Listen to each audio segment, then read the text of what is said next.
So, good afternoon, everybody. Recently, I read a rule of thumb that suggested the operating costs of a building are approximately 5 times that of the original build cost. And what's quite pertinent at the moment is how much of that cost is attributable to fire safety. In this session, what I want to do is explore how digital technology, information, real-time data can hopefully contribute to reducing those operating costs, improve the efficiency of the operation of the building, improve the safety of the building, but what is at the center of all of this is the golden thread.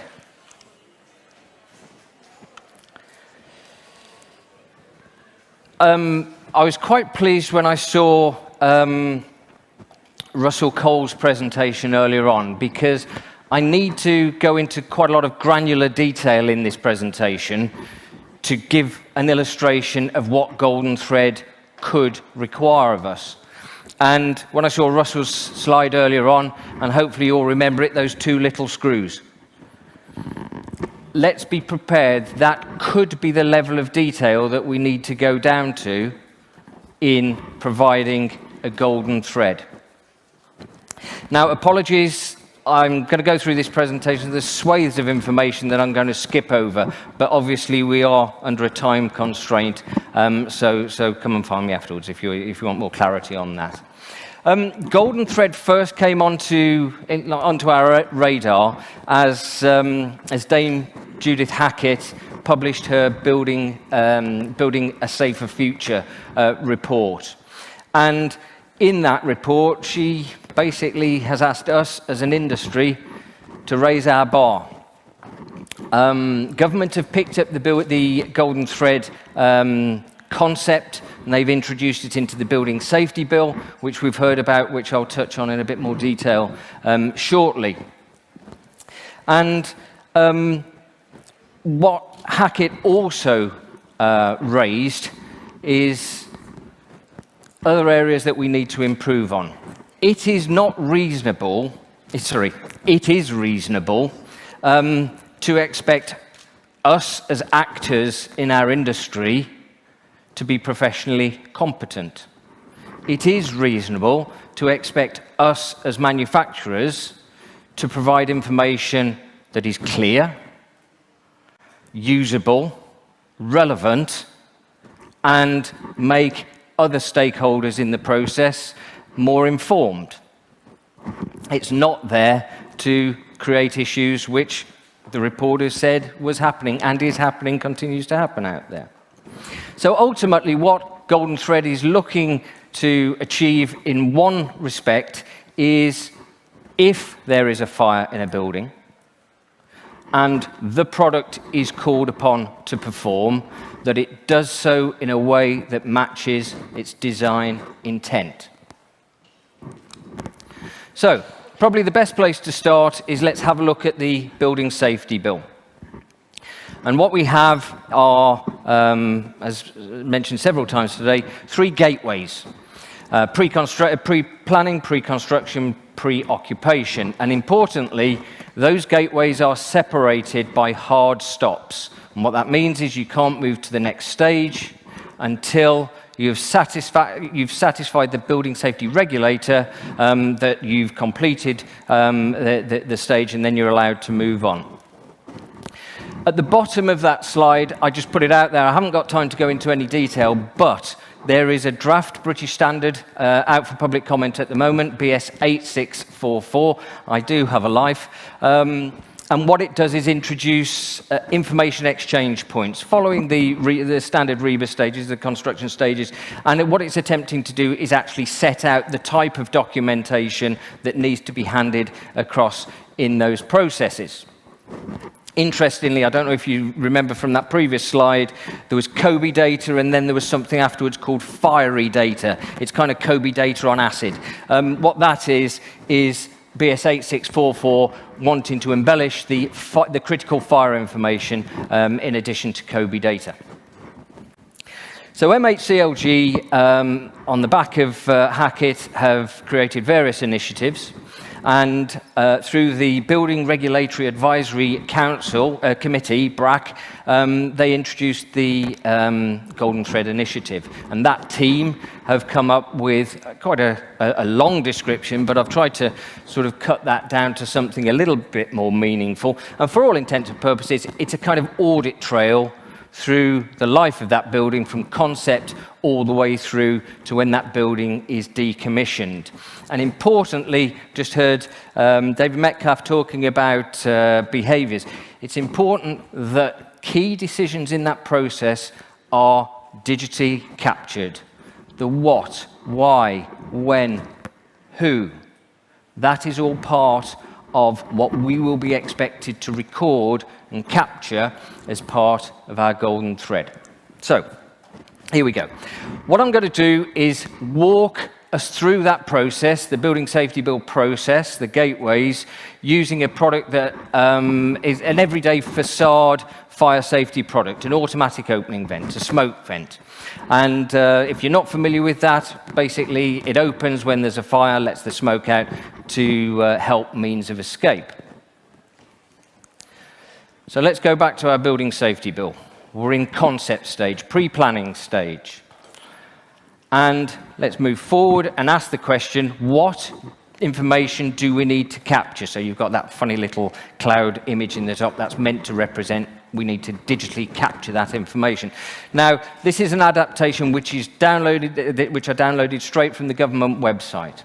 And at this stage, it's saying you need to identify your approach to fire safety. And all but one of the options are prescriptive, and it then gives you an option of a fire engineered approach, which, given what's coming down the track, appetite for risk, it's going to be fascinating to see what the appetite for risk is over the coming years. I can see a situation where following prescriptive routes is possibly more preferred. But okay, for the purposes of this example, we're going to go down the approved document route. We're going to go approved document B. There we are. And we ask the question, what does approved document tell me I've got to do for my case study, my automatic opening vent? And what it says is it has to achieve a performance parameter of 1.5 square meters, which equates to an aerodynamic free area of 0.9 square meters. And at the bottom it says it needs to comply with a product standard BS EN 12101 Part 2. Indulge me, I'm just going to go slightly off track and talk about product standards. When we were in Europe, we were bound by what was called the Construction Products Regulation. And that was a mandatory regulation that said if you're a manufacturer and there's a harmonized standard, you must only put a product on the market which satisfies that harmonized standard. So part of the negotiations, they came up with this snappy title called the Construction Products Amendment EU Exit Regulation. The point being, we are now bound by that, and that is a mandatory piece of legislation in this country, and the harmonized standard rule still applies.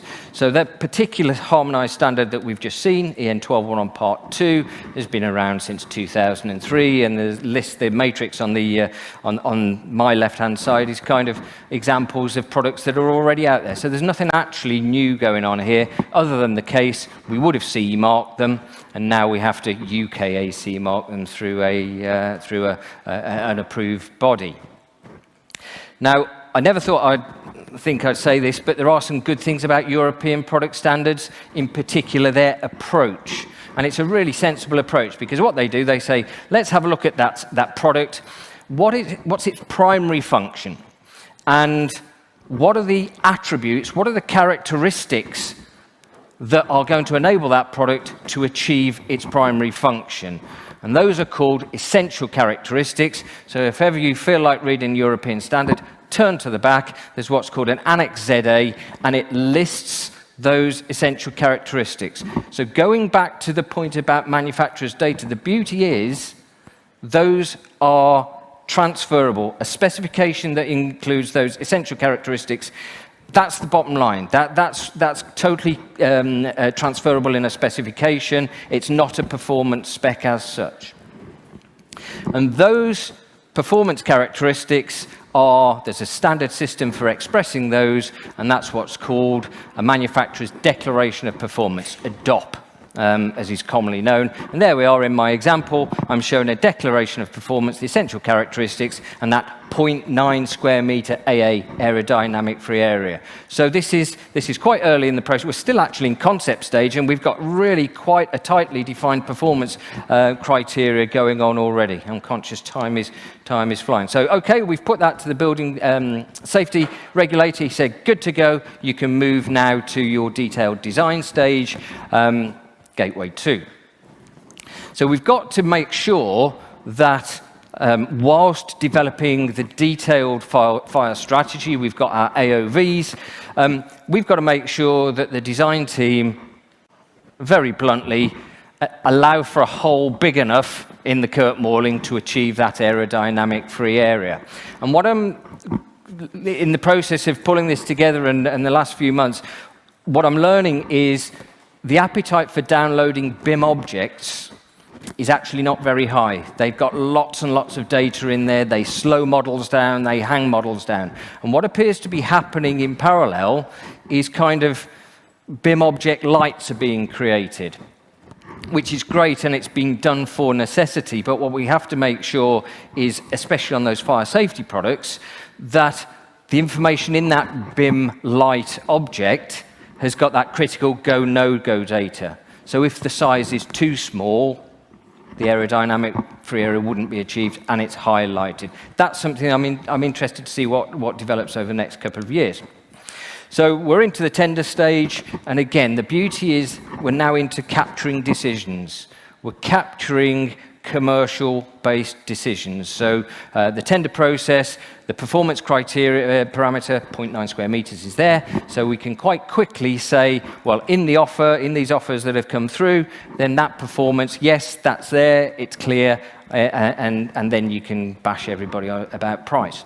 And then when it comes to the order, again, there's a digital capture of what actually has been ordered, and that can clearly meet the performance criteria. Fantastic. Building safety regulator now says you're good to go to stage 3, construction and manufacturing. This is where it gets really interesting, because this is where products are now starting to be born. And because we've got a physical product, we can start to attach data to that product. We can start to attach site-centric, site-specific, unique data that will help in that golden thread. So obviously a serial number, potentially a geolocation, but importantly, those performance parameters that are going to make sure the design intent is achieved. So hey-ho, it's all going swimmingly. We go to site, we're going to commission that product on site, and yet again, the competent engineer, the competent person who is making that product operable work, then whether they like it or not, it is captured who did it, when, how they did it, and that they verified that product against its performance criteria. Brilliant. Building's now complete. Contract's gone swimmingly. There were no disputes. Everybody's happy. Big loving. And what we go to the building safety regulator, and he said, yep, you're good to go. You can move to Gateway 3. You can now occupy. So from the operator's point of view, this is where the fun starts. And this is a quote from a colleague at one of the large housing associations in the southeast. Every time my asset is operated or maintained, my information's out of date. And that just perfectly illustrates the time lag between the product operation and the information, the asset management platform database actually being up to date. Because what happens, an engineer goes in, performs a maintenance, operates the device, whatever it is. These are obviously active devices, and there's a report filed. And let's just think of the time and the cost of an effort, the administration burden to transfer that information to the asset database. But the question is, do we need to do that? We're moving forward. The technology is there. This isn't new technology. So we've got smart products. Smart products are generating that data. So every time that AOV smoke vent is operated, we know how far it's operated. We can validate that it has achieved its design performance, the design criteria. How do we do that? We can pull that data out of the product every time it's operated, whiz it up to the cloud, because we've got the cloud, we've got the internet, and we've got space to have lots and lots and lots of data. And that data can then be interrogated by whoever, the asset data platform, and that can be updated real time with no human intervention. Think of the cost savings that could then be allocated elsewhere to upgrading buildings, installation, or whatever. Probably best not to go there. So those are the kind of opportunities that are kind of there. One of the issues we've got, though, as an industry, is the transferability of that data. Because the data's there, the technology's there, but the ability to exchange that data is incredibly difficult, because we all call things different ways. I'm working with the Housing Association Data Group, part of HACT, to come up with templates for standard fire safety products, so they can interpret this data, so they can actually consume this data. You've probably heard of Lexicon that's coming through. There's a BRE templater work. These are lots of fantastic initiatives, but kind of maybe to bring this to a close and to sum up, there's Grenfell has called us out to raise our bar, to raise our performance. I believe we do have the competence, we do have the products, we do have the technology, but they're not aligned. The legislation, the Building Safety Bill, the Building Safety Act, as it will come, is coming down the track. We can't pretend it's not coming. So I guess the final thing, it's incumbent on us to collaborate, to work together, to remove the blockers and align ourselves so we can actually deliver a golden thread in a couple of years' time. Thank you very much.